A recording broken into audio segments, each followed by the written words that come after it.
1940 का दशक था।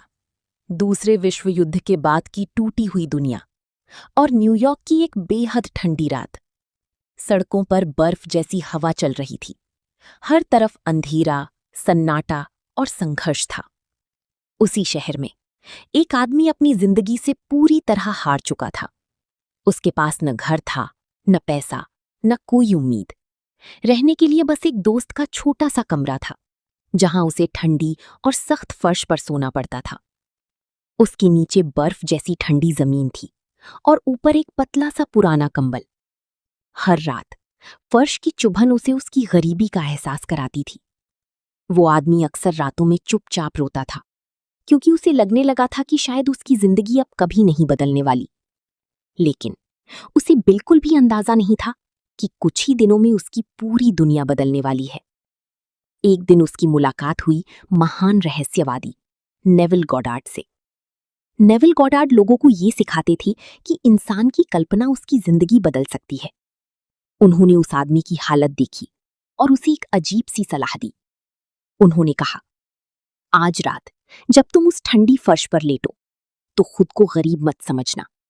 अपनी आंखें बंद करना और महसूस करना कि तुम दुनिया की सबसे आलीशान होटल की सबसे मुलायम बिस्तर पर सो रही हो।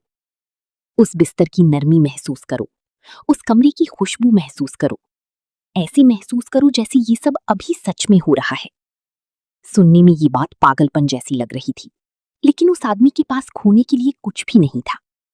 उस रात वो शरीर से फर्श पर लेटा था, लेकिन अपने मन में वो खुद को एक सफल इंसान महसूस कर रहा था।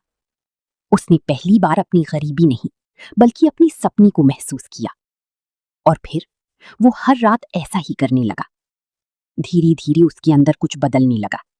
उसका डर कम होने लगा, उसकी सोच बदलने लगी, उसके अंदर उम्मीद लौटने लगी। अब वो हर रात सोने से पहले अपने सपनों को महसूस करता था। और फिर सिर्फ एक हफ्ते के अंदर एक सुबह अचानक फोन बजा। उसे एक बड़ी कंपनी से नौकरी का ऑफर मिला। सिर्फ नौकरी ही नहीं, बल्कि ऐसी नौकरी जिसमें उसे दुनिया की बड़ी बड़ी शहरों में जाना था और सबसे महंगी होटलों में रुकना था। वही आदमी जो कुछ दिन पहले तक ठंडी फर्श पर सो रहा था, अब सच में दुनिया की आलीशान होटल्स की नरम जब उसने पहली बार उस होटल के कमरे में कदम रखा तो उसकी आंखें भर आईं, क्योंकि वही कमरा, वही एहसास, वही बिस्तर वो पहले ही अपने मन में कई रातों तक देख चुका था। उसने पहले अपनी कल्पना बदली और फिर उसकी जिंदगी बदल गई। आज एल्मर लॉकर जूनियर गर्व से ये कहानी सुनाते हैं कि उनके पिता ने अपनी परिस्थितियों से पहले अपने एहसास बदले थे। और शायद यही वजह है कि नेविल गॉडार्ड कहा करते थे, फीलिंग इज द सीक्रेट। यानी जिस एहसास को आप बार बार महसूस करते हैं, धीरे धीरे आपकी जिंदगी उसी दिशा में बदलने लगती है। तो आज रात सोने से पहले डर महसूस मत कीजिए, कमी महसूस मत कीजिए, बल्कि उस जिंदगी को महसूस कीजिए जो आप सच में जीना चाहते हैं। क्योंकि कभी कभी जिंदगी बदलने की शुरुआत सिर्फ एक एहसास से होती है।